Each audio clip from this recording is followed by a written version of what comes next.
In this session, I'll be teaching you how to wash your hair after bleaching and also how to wash your hair after coloring. You'll also be learning the kind of water to use to rinse your hair after bleaching and also the kind of water to use to rinse your hair after coloring. So please get your notes because you need this information to know how to properly do this to avoid bleeding and any damage on your hair. Now, I'm sure you can see these two products in my front, the colored shampoo and the normal neutralizing shampoo. Now, please take note. You must not use this exact brand that I'm using in this tutorial. All you need to know is the function of these things, which is what I'll be telling you in this class. So when I say neutralizing shampoo, it doesn't mean you should use Mamiya neutralizing. When I say color shampoo for colored hairs, doesn't mean it must be Tresemme. Alright, so get your notes and your pen so you'll be taking notes and you know how to do this professionally. Now, for you to wash your hair after bleaching, this is what you will do. Once you're done bleaching the entire wig, alright, so the bleach is on the hair, you're done bleaching the hair, you take it to rinse it with warm water. Take note, after bleaching, you rinse with warm water. When you are done rinsing, you've not added any shampoo yet, you're just rinsing with warm water. Now, by warm water, I mean not too hot, not too cold, moderately like heated warm. Do you understand? You rinse with lukewarm water, warm water. Now, after rinsing the entire bleach, you have rinsed off the entire bleach. Please note, when you're rinsing bleach from your hair, you don't manage water. You use to rinse out the entire product from the hair. So you rinse with the water, warm water, all the bleach mixture from the hair. Now, once you rinse that bleach mixture, you see that the water is coming out clear. You use your neutralizing shampoo. Neutralizing shampoo. The point I'm trying to make is this. Now, so many persons make the mistake that once they've applied the bleach on the hair and it's time to rinse off the bleach, they immediately pour shampoo and start washing. No. You use water first, your lukewarm water, to rinse out the entire product from the hair first. After you're done rinsing out the entire product from the hair, you know that there is no bleach on the hair again. Then you can now use your neutralizing shampoo. But what you should take note of is this. You always use lukewarm water, water that a baby can put their hand inside. That's how lukewarm the water is. Okay, it's not hot, it's not cold, it's just lukewarm.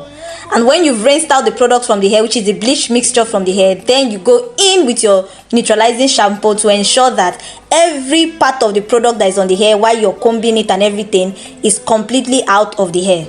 So if you're bleaching alone, that is, you don't want to color the hair, you're just bleaching alone. Once you're done rinsing the water out and the water comes out clear without bubble inside the water comes out clear, then you rinse it off, you apply your treatment that I will teach you the kind of treatment to use. You apply your treatment to the hair, you steam it, and you rinse still with warm water.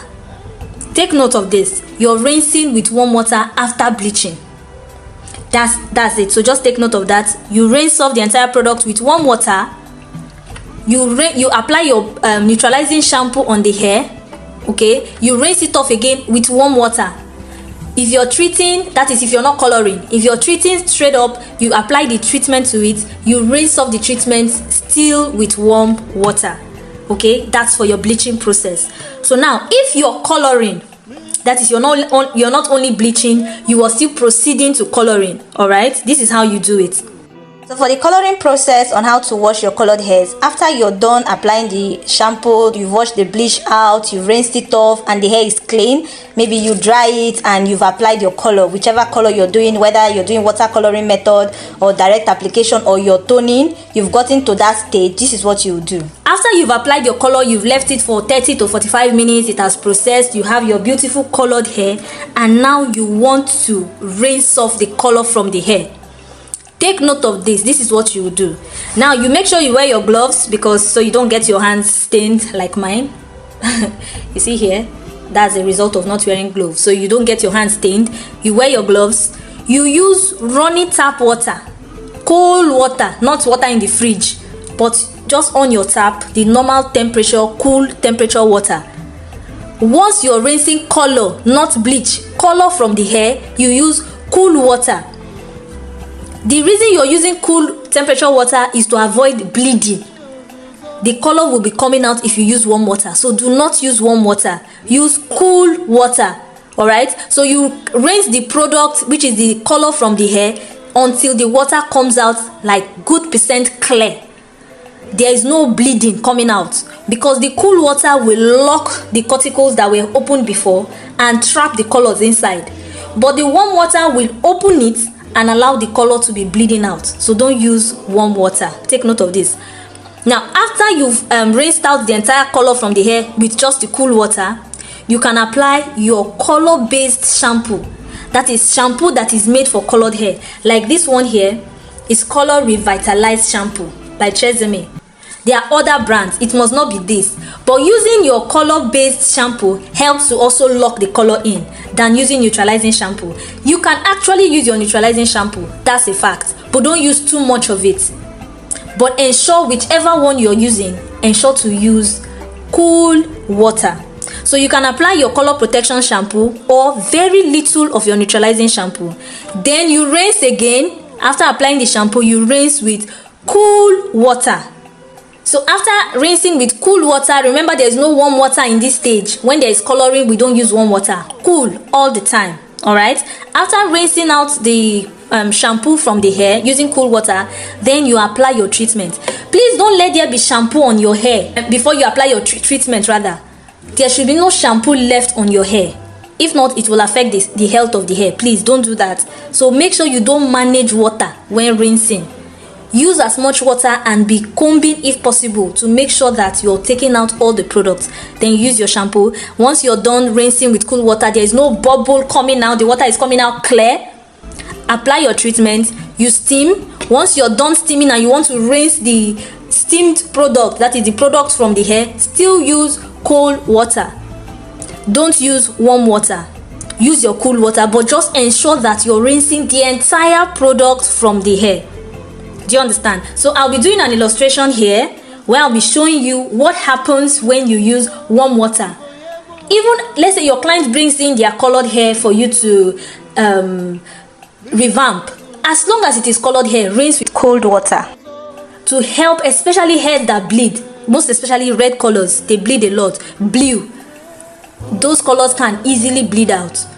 So if you're rinsing, rinse with cool water, because the cool water locks the hair. So I'll be showing you an illustration so you will see that using hot water and using cool water, there is good difference. I just cut out this hair.